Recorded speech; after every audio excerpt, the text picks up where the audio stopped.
നമസ്കാരം, Tirurangadi today news അപ്ഡേറ്റിലേക്ക് സ്വാഗതം. സ്വർണ്ണവില കേട്ട് ഞെട്ടിയോ? എന്നാൽ എല്ലാവർക്കും സ്വർണ്ണം വാങ്ങാം. തോബ ജ്വല്ലറി അവതരിപ്പിക്കുന്നു ലൈറ്റ് വെയ്റ്റ് കളക്ഷനുകൾ, അതിമനോഹരമായ ഡിസൈനുകൾ, 1 ഗ്രാം മുതൽ നെക്ലസുകൾ, ബ്രേസ്ലെറ്റുകൾ, റിങ്ങുകൾ, മിതമായ പണിക്കൂലിയും ആയുഷ്കാല മെയിന്റനൻസ് സപ്പോർട്ടും. ഇനി എന്തിനു സ്വർണ്ണം വാങ്ങാൻ കാത്തിരിക്കണം? ചെമ്മാട് തോബ ജ്വല്ലറിയുടെ ഷോറൂം ഉടൻ സന്ദർശിക്കൂ. വാർത്തകൾ വിശദമായി. തിരൂരങ്ങാടി നഗരസഭയുടെ സമഗ്ര കുടിവെള്ള പദ്ധതിയുടെ ആദ്യഘട്ടം KP മജീദ് MLA നാടിന് സമർപ്പിച്ചു. തിരൂരങ്ങാടി നഗരസഭ കുടിവെള്ള പദ്ധതിയുടെ 1ാം ഘട്ടം പൂർത്തിയാക്കിയത് അതിവേഗതയിലാണെന്നും വേനലിന് മുന്നേ കുടിവെള്ളം എത്തിക്കണമെന്ന തിരൂരങ്ങാടി നഗരസഭ ഭരണസമിതിയുടെയും വാട്ടർ അതോറിറ്റിയുടെയും നിശ്ചയദാർഢ്യം ആശ്വാസകരമാകുന്നത് നിരവധി കുടുംബങ്ങൾക്ക് മാത്രമല്ല, തിരൂരങ്ങാടി താലൂക്ക് ആശുപത്രിയിലേക്ക് എത്തുന്ന ആയിരക്കണക്കിന് രോഗികൾക്കുൾപ്പെടെയാണ് അനുഗ്രഹമാകുന്നതെന്നും അദ്ദേഹം പറഞ്ഞു. തിരൂരങ്ങാടിയുടെ സമഗ്ര കുടിവെള്ള പദ്ധതിയുടെ 1ാം ഘട്ടം ഇന്നിവിടെ ആരംഭിക്കുകയാണ്. വളരെ വർഷങ്ങളോളമായി വെള്ളത്തിന് ബുദ്ധിമുട്ടുന്ന തിരൂരങ്ങാടി ആസ്പത്രി, അതുപോലെ ഈ ചെമ്മാട് ഭാഗത്ത് നിവാസികളുടെ എല്ലാവരുടെയും പ്രയാസങ്ങൾ അകറ്റുന്നതിന് വേണ്ടിയുള്ള 1ാം ഘട്ട പദ്ധതിയാണ് നടക്കുന്നത്.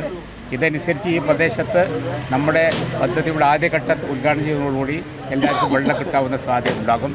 തുടർന്നുള്ള പ്രവർത്തനങ്ങൾ വളരെ സജീവമായി നടക്കുകയാണ്. മുനിസിപ്പാലിറ്റിയുടെയും ഗവൺമെൻറ്റിൻ്റെയും എല്ലാവരും ഫണ്ട് ഉപയോഗപ്പെടുത്തിയിട്ടുള്ള കേന്ദ്ര ഗവൺമെൻറ്റിൻ്റെയും നഗരസഭ, അതുപോലെ തന്നെ ഈ അമൃത പദ്ധതി ഉൾപ്പെടുത്തിയിട്ടാണ് ഈ പദ്ധതി നടക്കുന്നത്. വളരെ വേഗത്തിലാണ് ഈ വർക്ക് നടന്നുകൊണ്ടിരിക്കുന്നത്. ഇതുമായുള്ള എല്ലാ ആളുകളും പ്രധാനമായും ഇതുമായി സഹകരിച്ചുകൊണ്ടാണ് ഇത്ര വേഗത്തിലുണ്ടായിട്ടുള്ളത്. മുനിസിപ്പാലിറ്റിയും ജനങ്ങളും എല്ലാവരുടെയും ആത്മാർത്ഥമായ സഹകാരം മേലുണ്ടാകുന്ന പക്ഷം വളരെ വേഗത്തിൽ തന്നെ നമുക്ക് ഇവിടെ കമ്മീഷൻ ചെയ്യാൻ കഴിയും. നമ്മൾ ഈ തിരങ്ങാടി മുനിസിപ്പാലിറ്റി എല്ലായിടങ്ങളിലും വെള്ളം കൊടുക്കാൻ കഴിയുന്ന സാഹചര്യം ഉണ്ടാകും. അത് വളരെ വേഗത്തിൽ തന്നെ നടക്കുമെന്ന് പ്രതീക്ഷയാണ് നമുക്കുള്ളത്. ചെമ്മാട് ടാങ്കിലേക്കുള്ള നിലവിലുള്ള ലൈൻ കാലാഹരണപ്പെട്ട് വെള്ളം എത്താത്തതിനാൽ പ്രദേശത്തെ 350ഓളം വീടുകൾ ഉൾപ്പെടെ വെള്ളം ലഭിക്കാതെ ദുരിതത്തിലായിരുന്നു. വെള്ളം കൊടുക്കാനാവാത്തതിനാൽ വാട്ടർ അതോറിറ്റി കണക്ഷൻ 2 വർഷമായി വിച്ഛേദിച്ചു വെച്ചിരിക്കുകയായിരുന്നു.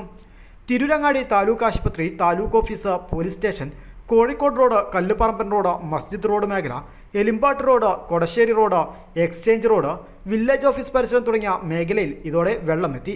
താലൂക്ക് ആശുപത്രിയിൽ വെള്ളമെത്താത്തത് വലിയ ബുദ്ധിമുട്ടുളവാക്കിയിരുന്നു. ആശുപത്രിയിൽ ഇപ്പോൾ വേണ്ടുവോളം വെള്ളമെത്തി.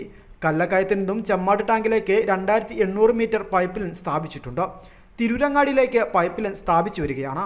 പ്രദേശവാസികൾക്ക് കണക്ഷൻ നൽകുന്നതിനായി പ്രത്യേക ലൈനും ഇതോടൊപ്പം വലിച്ചിട്ടുണ്ട്.